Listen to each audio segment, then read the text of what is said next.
From the Mutual Studios in Washington, I'm Fulton Lewis, and that's the top of the news as it looks from here.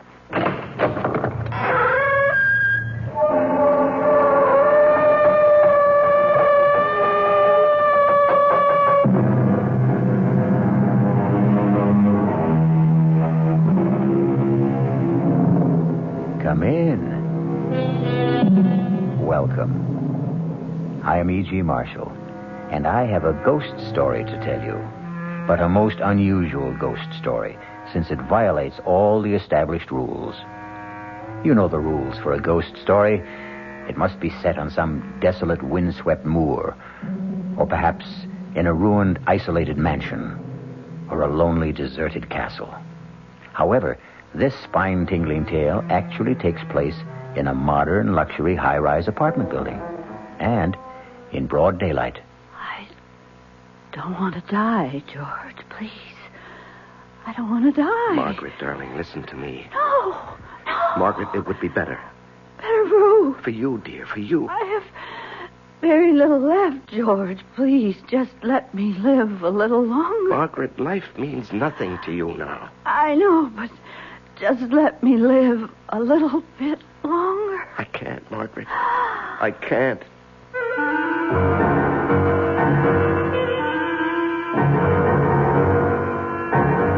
Our mystery drama, The Man Who Heard Voices, was written especially for the Mystery Theater by Sam Dan and stars Larry Haynes.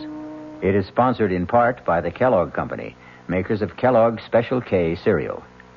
I'll be back shortly with Act One. Hi, son. Hi, Mom. Hi, Dad. Hi, Junior. Kellogg's Special K presents Junior Gives Up. Junior, why aren't you eating your Special K? It's your favorite cereal. Oh, just 'cause. Just 'cause why, honey? Just 'cause Darla said some evil things about it. That's just 'cause why. Hi, Mom. Hi, Dad. Hi, Darla. Hi, sis. Hi, Junior. Darla, what did you tell Junior about his Special K? Daddy, all I told him was that Special K is good for her. Yeah, and anything that's good for me never seems to taste But, good. Junior, you already know that Special K tastes good. Who do I believe? Darla or my taste buds? What's that, son? Oh, nothing, Dad. Son, Special K is America's favorite high-protein cereal. It's got minerals, vitamins, iron, and all those good, nutritious things. But it got to be so popular over the years because it tastes good, too. You mean it's good for me and tastes good, too? Right, son. Right, Dad. Right, Junior. Right, Mom. Right, indeed. Start your balanced breakfast with Kellogg's Special K. It's nutritious and delicious. Right, Dad.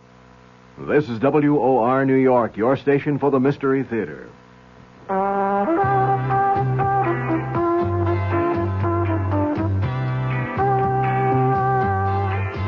No matter what you're saving for, that's what Suburban Savings for Suburban. Suburban Savings offers you a regular savings account with flexibility. You can add any amount to your account whenever you wish. Withdraw whenever you want. Suburban Savings pays a 5.25% annual interest rate on regular savings paid quarterly, which earns an annual effective yield of 5.47%. Interest is compounded continuously from day of deposit to day of withdrawal, as long as $50 is maintained in the account to the end of the quarter. Come into Suburban Savings and open an account with flexibility. Our regular savings account in New Jersey at Bayonne, Edgewater, Elmwood Park, Emerson, Hackettstown, Morris Plains, Nutley, Paramus, and Sparta.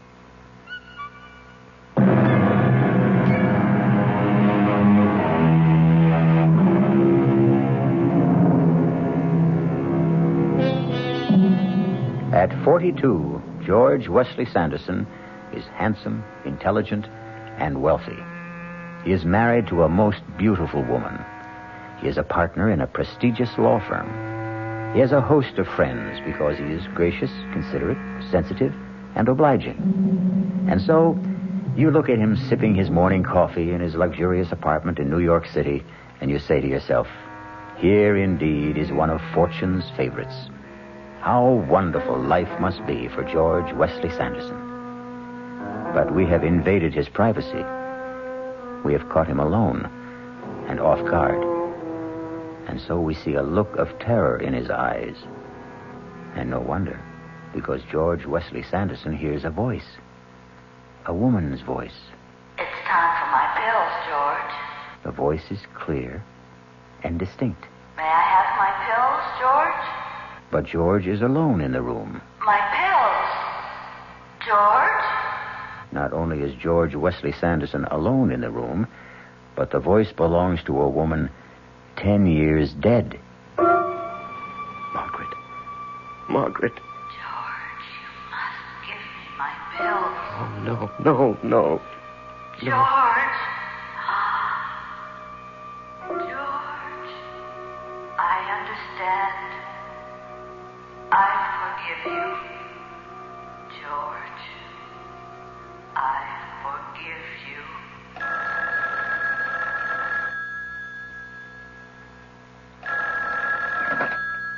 Hello? Georgie, get on the 10 o'clock plane and come down.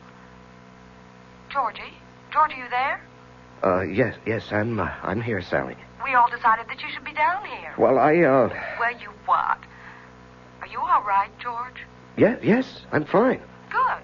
Get on the plane. Well, darling, somebody has to work. Oh, come on. That silly place runs itself. Goodbye, dear. Georgie, are you sure you're all right? Yes, I'm fine. And, really, I have to get to the office.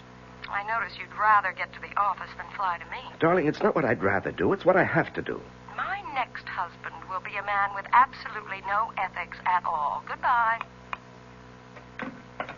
My name, as you know, is George Wesley Sanderson. And I must talk to somebody, unburden myself, but there is nobody. Oh, my wife loves me. My father-in-law is most understanding. I have good friends. I could confess to a priest, visit a psychiatrist. But you see, each in his own way would fail me because no one would accept the basic point of my problem. No one would ever believe that I'm a man who hears voices. There are times when I can hear what people think, what they're going to think. And there are times when I can hear people who are miles away or even dead. It started, 15 years ago.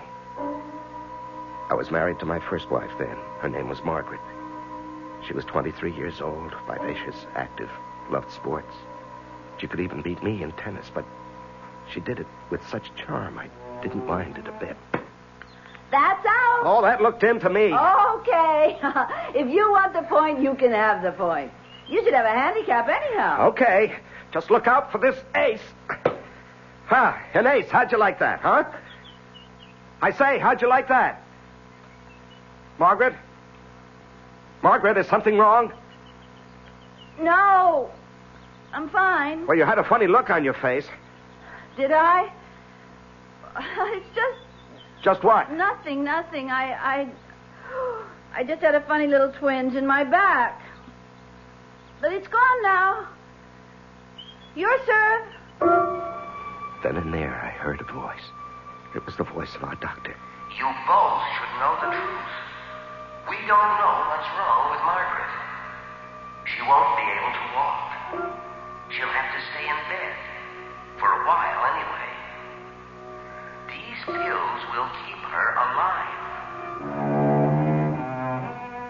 Exactly 1 year later, the doctor spoke those very words to us in the hospital.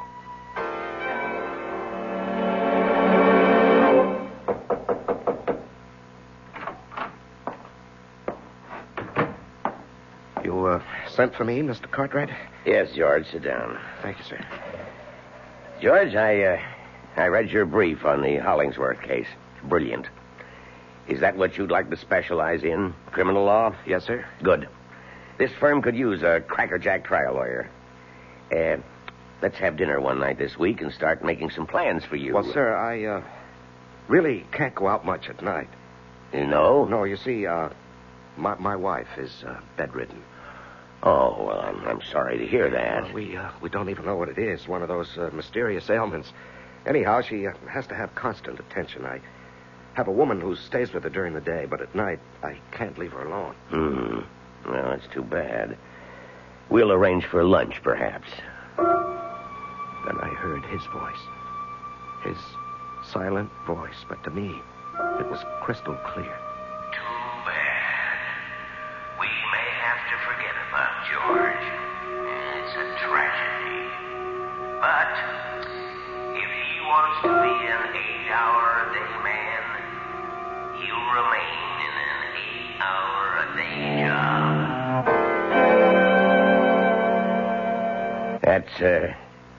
That's all for now, George.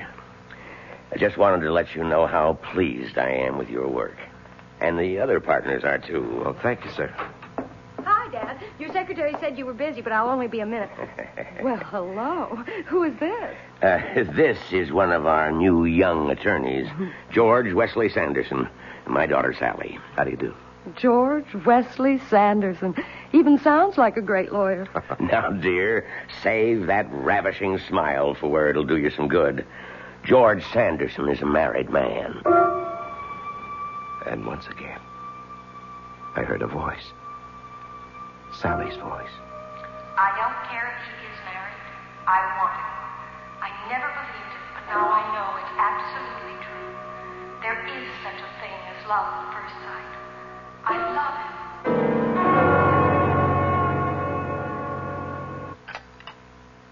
Oh, thank you, dear. But I don't want any more. It's time for my pill. Oh, yes, so it is. I'll get it for you. Those pills, they're like a lifeline. Well, let's be thankful they work. Poor George. You've become a full-time nurse. And in addition, you've got a full-time job. You really don't get much sleep, darling. You have to set an alarm every 2 hours to give me my pill. Darling, we stood up together and we took a vow for richer, for poorer, for better, for worse, in sickness and health. Till death do us part. Let's change the subject, huh? Okay. Well, how'd it go at work today? Oh, everybody flipped for the way I handled the Hollingsworth case. Oh, will it mean a promotion? Well, maybe, but more important is the additional money. Oh, George. Now what? If you become important, we'll be expected to entertain. Oh, no, nothing of the sort. I'm going to run my business the way I want. I intend to do my work during the day, in the office. I don't have to socialize with people. Merit, ability, that's what should count. And for the third time that day, I heard a voice. This time Margaret's. Oh, Lord. I want to live. I'm not much use. I can't do a thing. I'm a drag on the man I love. I'm good for absolutely nothing. But I want to live.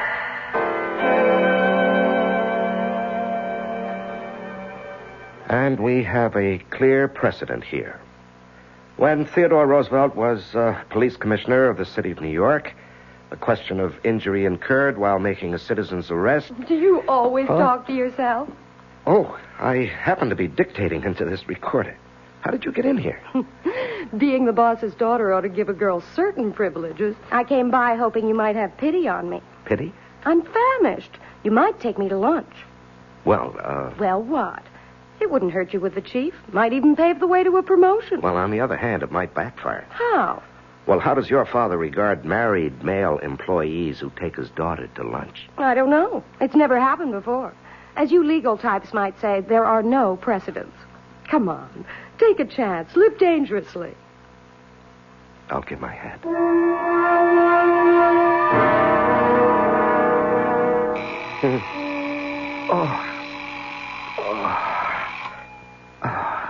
Darling, I'm sorry. I need my pill. No, it's okay. It's okay, darling. Here you are, dear. Thank you. There. Now, just let me set the alarm again. You must be exhausted. No, not really. Are you feeling any better? Yes, a little.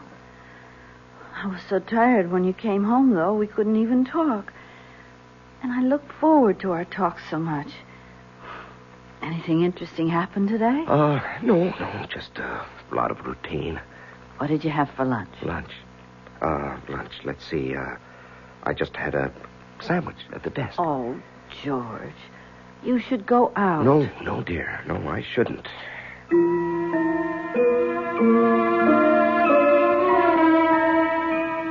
But I did. She would drop by 2-3 times a week. And it just became, well, a thing we did. We were friends, that's all. I knew she was in love with me, but I was discovering something else. Something very unsettling, very disturbing. I was falling in love with her, too. I tried to fight it. How about right here? Okay. There. Well, now that we've scared away every fish between here and Europe... I wouldn't know what to do with a fish if I caught one. Well, let's just drift for a bit, huh? You didn't have to say that. Say what? Drift. Haven't we been doing just that since the day we met? Yes, I suppose we have. What are we going to do, George? I don't know. I'm willing to settle.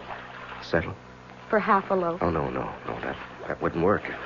After a while, you'd get to hate me. No, George, I wouldn't. Well, I'd hate myself. Do you still love her? No. No, it's a terrible thing, but I don't love her anymore. You know, that happens to people. Just as they can fall in love, they can also fall out of love. It's just that the timing and the circumstances are bad for Margaret and for me. But if you no longer love her... Well, how could I ever divorce her? Hey, where are we going? I don't know. But the one thing I can't do is just to stand still.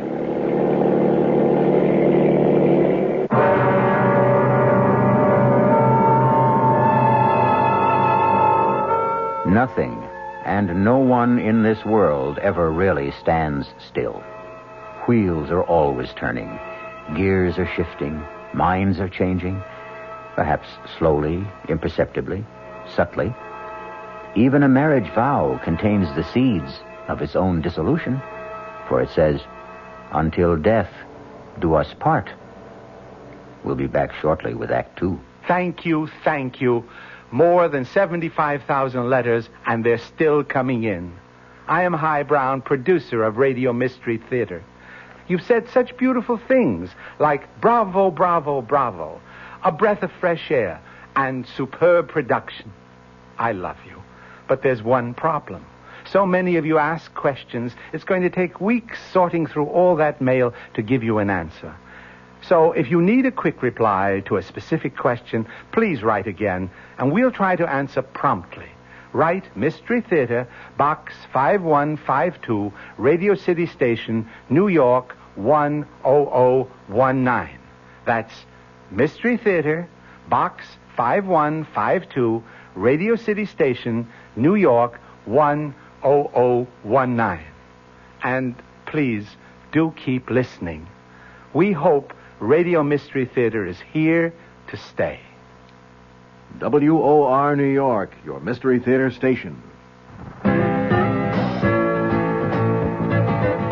Hey, Ma, what's for dinner?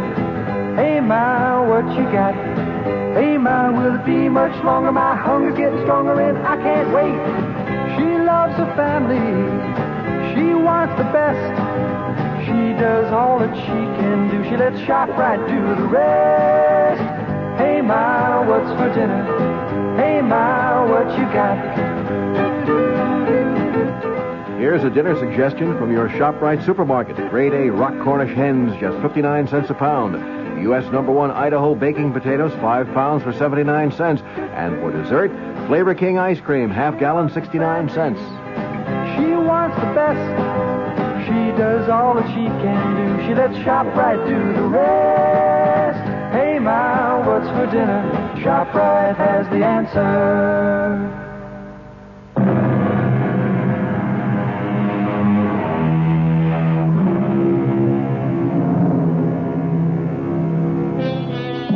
George Wesley Sanderson is in a motorboat just off Long Island on a beautiful day with a beautiful woman who loves him.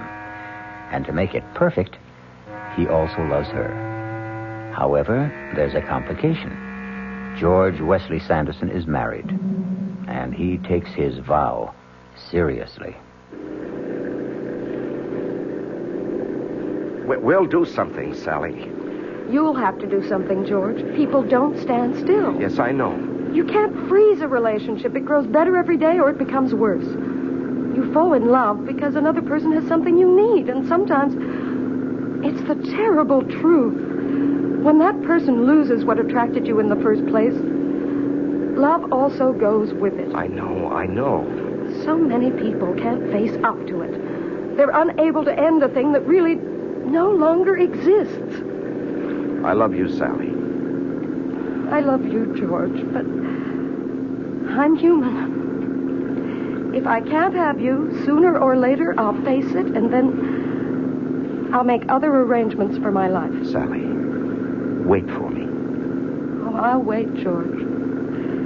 But I can't promise to wait forever. Just then I heard another voice. It was a voice I'd never heard before, but there was no mistaking who it could be and what the meaning was. And do you, George, take Sally for your lawful wedded wife to have and to hold? Oh, Sally, darling, don't ask me how or when or why. George, look out, you'll upset the boat. Who cares, Sally? It's going to happen. What's going to happen? You and me, we're going to happen. We're going to be married. But... No buts. Just believe me. I believe you, George. I believe you.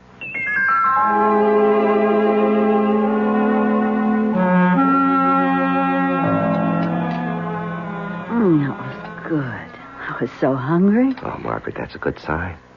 Oh, I don't know. Sometimes I just wish... What? What do you wish? Oh, nothing.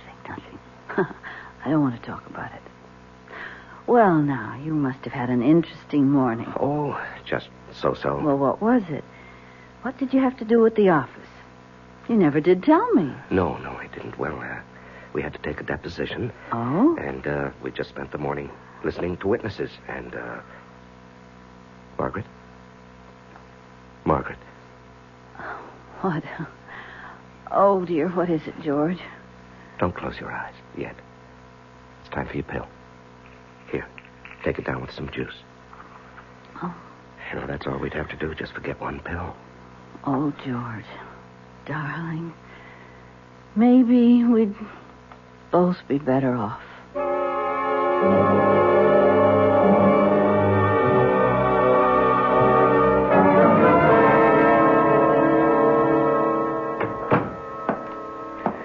Good morning, George. Morning, sir. Sit down. Thank you.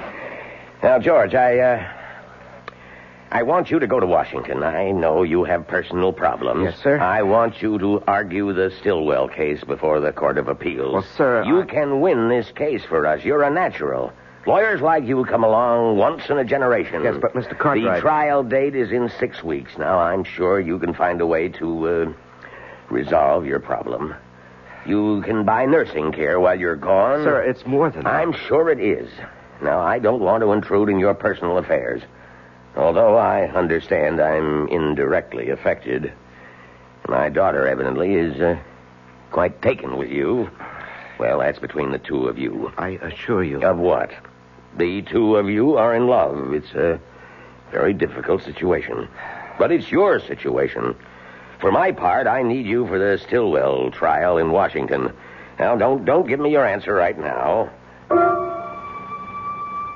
And then I heard a voice. And this voice I knew very well because it was my own voice. And I could hear myself say, If it please the court, the prosecution claims that the defendant, Anna Stillwell, has committed the crime of high treason against the government of the United States.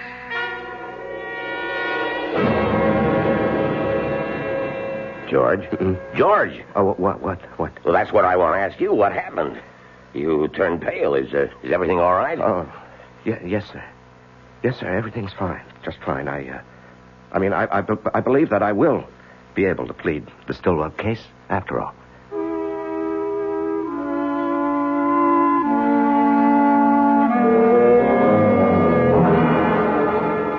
Has she been taking these pills regularly? Oh, religiously, Doctor. The woman we have here in the daytime is absolutely trustworthy, and of course I'm here all night. And he's a tyrant about it, Doctor. Well, he should be. Doctor, what about Margaret?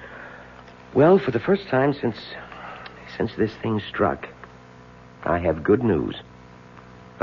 Good news. I say good. These words, good and bad, are relative. Yes, but what do you mean by good?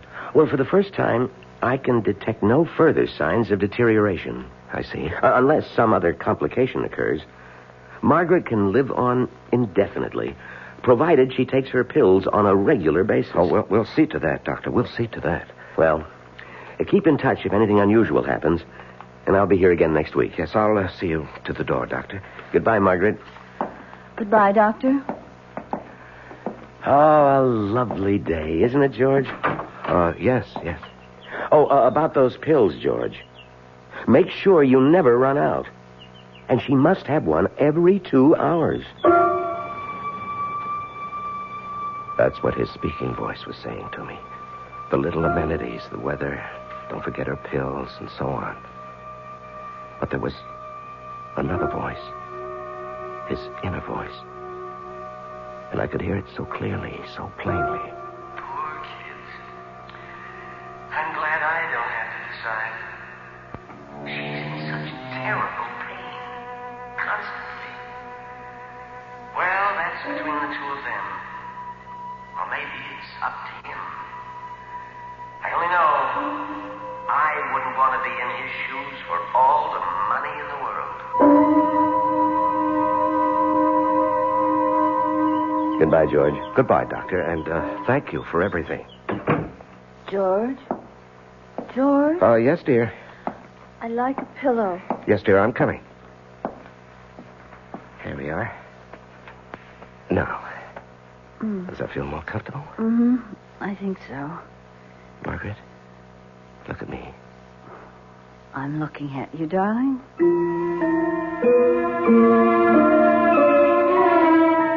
I wanted to hear her voice. Not her speaking voice, but her thinking voice, her feeling voice, the way I'd heard it once before. But this ability, this gift, this talent, call it what you will, doesn't work at my command. It comes and goes of its own accord. I wanted to know how she felt, what she really wished for. If a certain decision was to be made, I wanted her to share in it, but try as I might, I simply couldn't hear her inner voice. And I knew that the decision, one way or another, would have to be mine. All mine alone. I'm looking at you, darling. Margaret, are you in pain? Oh, doesn't matter, really. The pill takes care of it. Oh, it's such a miraculous pill. It takes care of everything. Oh, I think I'd better sleep for a while, George. I just want to sleep. Margaret, what do you mean? Please tell me, what do you mean by sleep? Margaret? Oh, yeah, I'll get that. Hello? George? Oh, yes, Mr. Cartwright. Can you arrange to fly to Washington a week from Friday? A week from Friday? Yes, for a pre-trial on the Stillwell case. Well, sir, I hadn't expected to... You told me just yesterday in the office that you'd handle it. Well, yes, sir, but that was because I thought I had 6 more weeks. Well, you do. This'll just involve you down there for a day or two this time. I understand. I'll have Miss Gordon book your flight. Well, a week from Friday, that's about 10 days, isn't it? Well, we'll have all the papers for you at the office tomorrow. And I'm taking you off everything else. Just remember, we want this case. Yes, sir. Goodbye, George. Goodbye, sir. George? Oh, darling, I thought you were asleep. The ringing of the phone woke me. I thought it was the alarm for my pill. Oh, no, we still have another hour for that. Now, what's supposed to happen a week from Friday? Just a lunch date with Mr. Cartwright and a client. He must like you a lot, doesn't he? Well, I'm not really a bad lawyer. Oh, George. I wish I could be of help to you. I wish there was something I could do.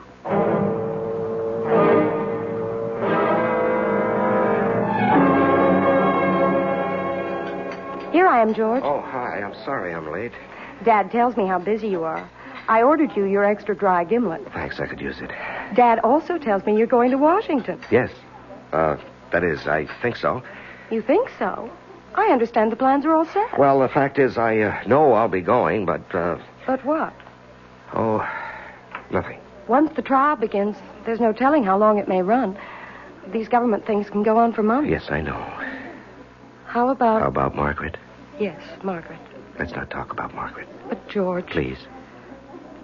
I said I'd be satisfied with half a loaf. Right now, I don't want to talk about it. But, George, I'm entitled... There are things I must decide. I want to help you. No. But when people are in love, there should be no barriers. Nothing held back. Sally, you have a lot to learn about love. George, I won't be spoken Please, to Sally, like... don't press me. Don't push me, huh? I don't care who you are, how deeply you love. There are certain things I must decide on my own. George Wesley Sanderson is faced with a decision. And it's a decision a man doesn't make lightly, nor does he make it every day. Because what George must decide is whether or not to kill his wife. We shall return shortly with Act 3. Ever had a tall, frosty glass of Amplitude? Well, if your beer is Budweiser, you've had it often. Amplitude is a fancy word for the entire taste phenomenon, the total experience of flavor. Next time you take a healthy swallow of Bud, watch what happens. Think about the sensations you're experiencing. Notice how the flavor of Bud comes on nice and easy. Not too strong, not too quick, just right. Notice the clean, crisp togetherness of Bud's taste. Everything in perfect balance, with no single element jumping out at you. And there'll be no aftertaste either, no hanging on. And you'll be refreshed and ready for another glassful. Actually, Bud drinkers have been experiencing Amplitude for years, but they never phrase it that way. They just say Budweiser, and that says it all. Anheuser-Busch, St. Louis. WOR New York, your station for the Mystery Theater. Vacancy decontrol in New York. You've heard about it, haven't you? Tonight you'll hear more about it on WOR, on the Wingate News Digest, 10 o'clock. I'm going to take a microphone and talk to a man who rents apartments. He's a real estate agent. And oddly enough, he is very much on the side of tenants. He says you can take an apartment that had been rented for $250, you move out, and if you can get it, fine. You've got $500 a month. What's it doing? Driving young people, old people, out of the city, he says. That has got to be repealed. Also, a visit with Oscar the Butcher in Sheepshead Bay in Brooklyn. He says you keep hearing from government officials that the cost of beef is going down, and he's going out of business because it's so high he can't charge his customers that much. John Wingate, tonight, 10 o'clock, WOR.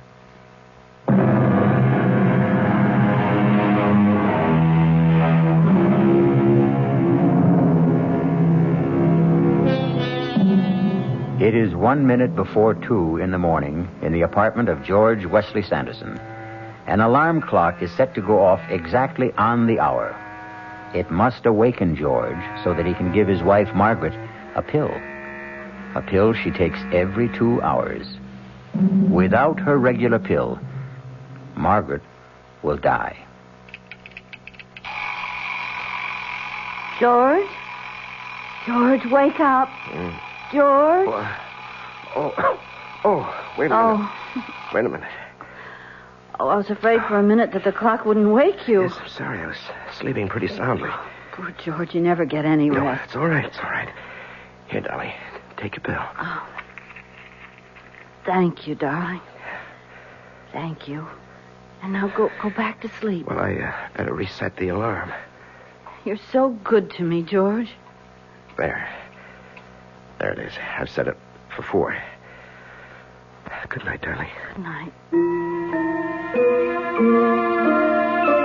I turned to look at her. Her eyes were closed.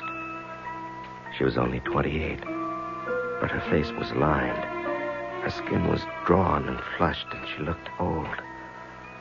Old. Where was the pert, vivacious Margaret who only a few months before had been bursting with life? Wasn't she as good or as bad as dead already? Wasn't it a mercy to end her suffering? Wasn't her living merely a sham and a pretense? Suppose I would somehow forget to give her the next pill. What would I be ending? And then once again I heard the voices. But these were voices from the past. the recent past. This firm could use a crackerjack criminal lawyer. I love you, George. I love you. We have plans for you. I'll wait for you, darling. But I can't promise to wait forever. We're all pleased with your work. Why hold on to a relationship that no longer exists? I can't do a thing. I'm absolutely useless. But I want to live. I want to live. George? George, the alarm. George, wake up. George, it's time for my pill. George, wake up. You must wake up. George?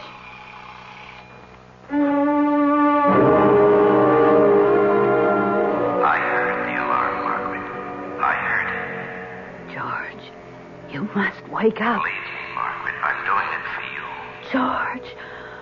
George, I must have my pills. George, wake up. Oh, believe me, Margaret. Please believe me. It isn't Sally or the job.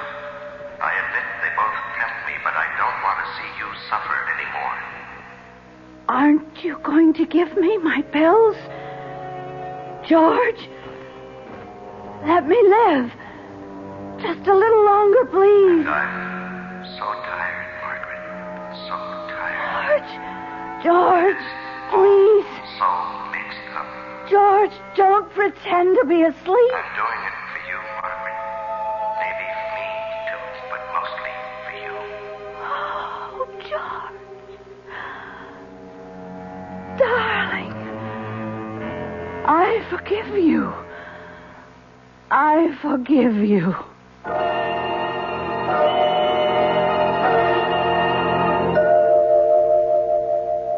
Sit down, George. Sit down.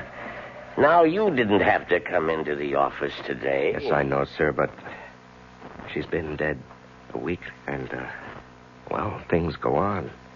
I'm due to leave for Washington tomorrow. Yes, we wondered whether, under the circumstances, to ask for a delay. Oh, there's no point to that, sir. What I need now is lots of work. Well, we have lots of work around here.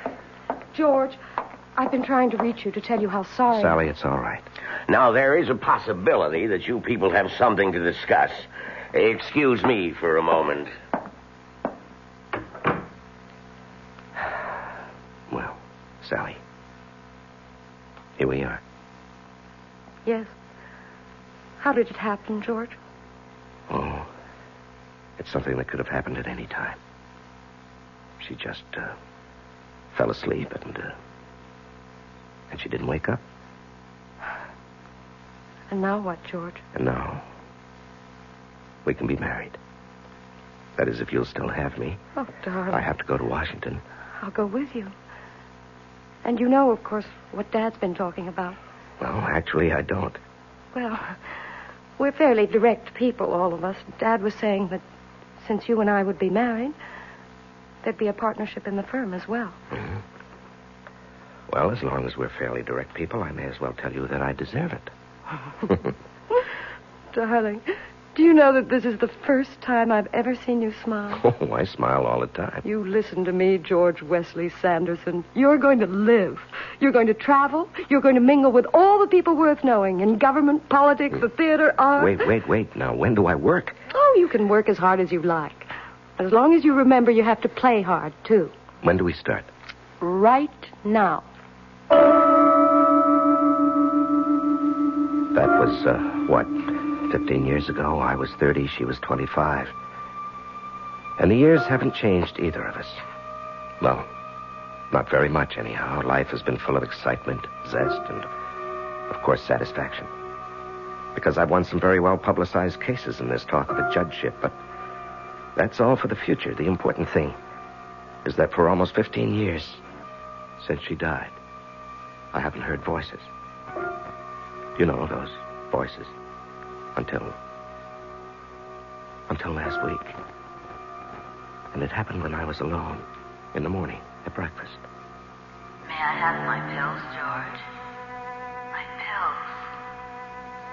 I want to live. Please, George. My pills.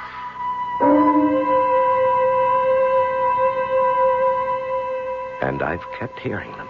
I don't know what to make of it because, after all, she did say she's forgiven me. Why should I hear her now? Why? I don't understand it. Why now?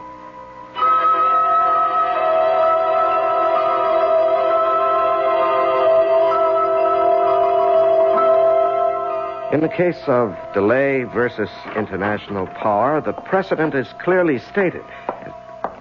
Sally. Sally, what are you doing here? I'm here to tell you about a precedent which is going to be established right now. Well, I thought you were in London. I was, and then I decided to come back here for some litigation.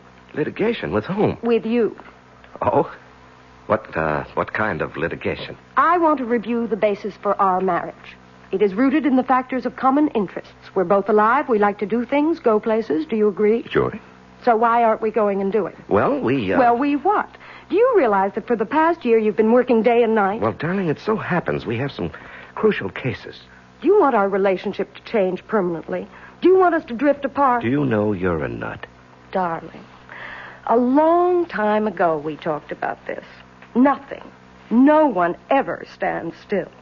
People change, and if they do, so does the basis of their relationship. All right. We'll go skiing. Turn your work over to the bright young eager beavers, and let's you and I start having fun again.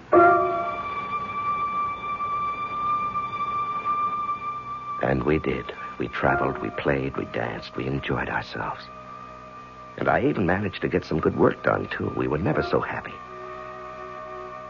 There was, of course, one small, dark cloud for me. I could hear Margaret's voice. I need my pills, George. Aren't you going to give me my pills? Please? Penny for your thoughts, George. Oh, well, you couldn't buy my high-priced thoughts for a penny. You seem to be in a state of reverie. I was? As if you were listening to something. Oh, must be your imagination. Why, as if you were listening to voices. Voices? Are you sure you're all right? Positively spooky. Spooky? Here in our apartment in the bright sunlight? Oh, no, you've got to look for your spooks in the dead of night. Well, I know what we both need. All right, tell me. A good hard hour of tennis. Oh, now, darling, I have to be at the office. You don't have to be anywhere except with me. Okay, you're on. For 1 hour.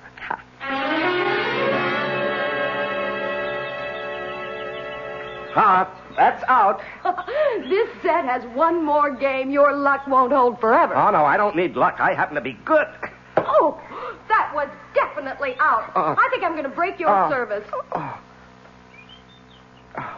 Well? George, what's the matter? It's nothing, dear. Well, I'm waiting. Serve. What is it, George? Is something wrong? No, I'm fine. You have a funny look on your face. Have I?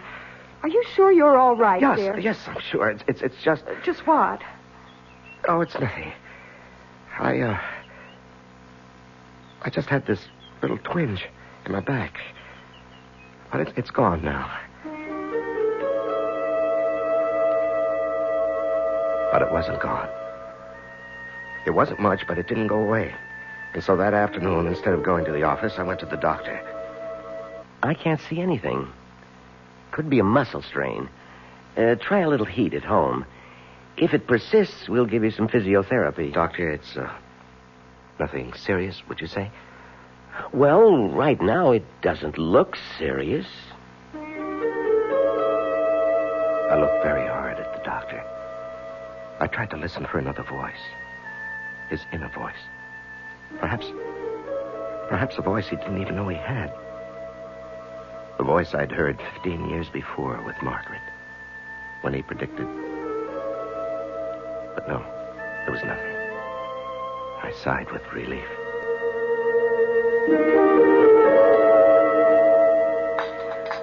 Pour me a cup of that coffee. Yeah, sure thing. How's the back this morning? Fine, just fine. How about some tennis? If you'd like. Sure your back's okay? I said so, honey. I found out you'd seen the doctor the other day. Oh, well, it was just a checkup. And the back? Oh, a twinge now and then. Oh, everybody gets a twinge now and then. Dinner tonight at the Caswells. I better call her. And then we'll try a few sets. do you love me? I think so. I think I love you, too. She left the room. I was all alone. For a week now, I've been hearing Margaret's voice. But now there wasn't a sound. I listened, but as mysteriously as it had begun, perhaps it was coming to an end. Maybe I was losing this ear I had for voices. And then I heard it. A voice. It was very indistinct at first, but I recognized it. It was my own voice. But I couldn't believe what it was saying. I didn't want to believe what it was saying. Sally. Oh, please, Sally. Sally, give me my pills. Please. Sally, I must have my pills. Sally, aren't you going to give me my pills? Sally, don't kill me. I don't want to die. Sally, my pills. George, what's wrong? Sally, it's my back. I'll call the doctor. Yes, Sally, quickly. The pain is terrible. Sally, please. You won't kill me, will you? What are you talking about? When the time comes, you won't kill me. You won't, Sally. Or will you? Will you?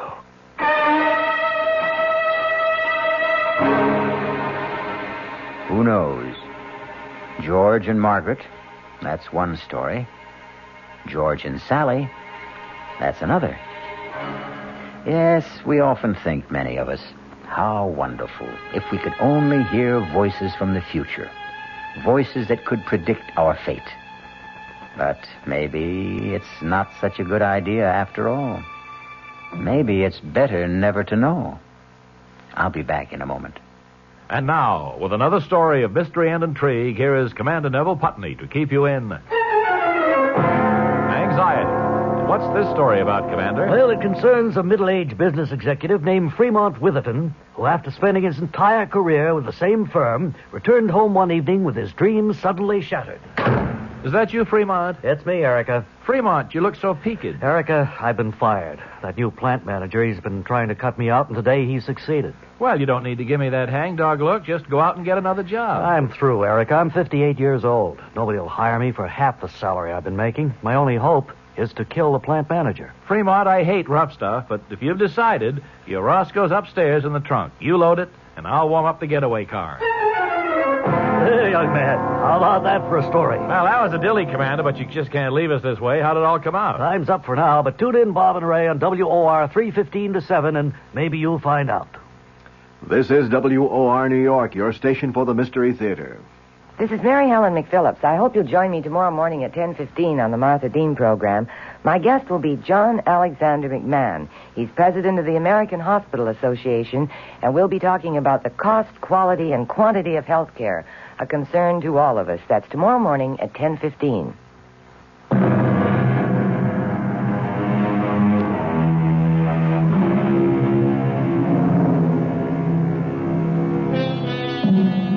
Voices.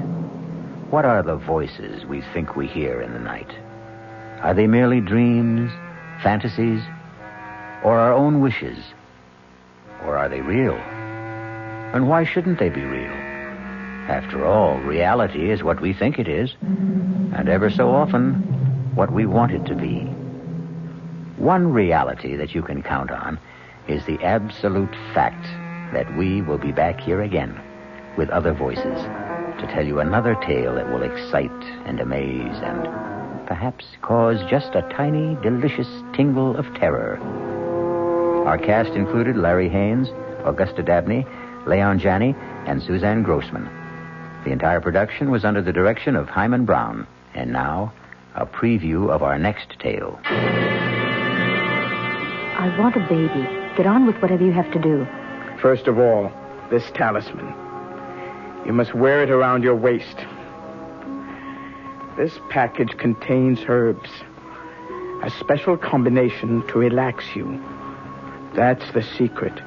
To relax. That's all? For now. But one thing I must add. On the birth of the child, I will ask you one favor. You must promise to grant it. Take the talisman and the herbs. And don't be alarmed if certain unusual things happen in the next few weeks. Radio Mystery Theater was sponsored in part by Anheuser-Busch Incorporated, brewers of Budweiser. This is E.G. Marshall inviting you to return to our Mystery Theater for another adventure in the macabre. Until next time, pleasant dreams.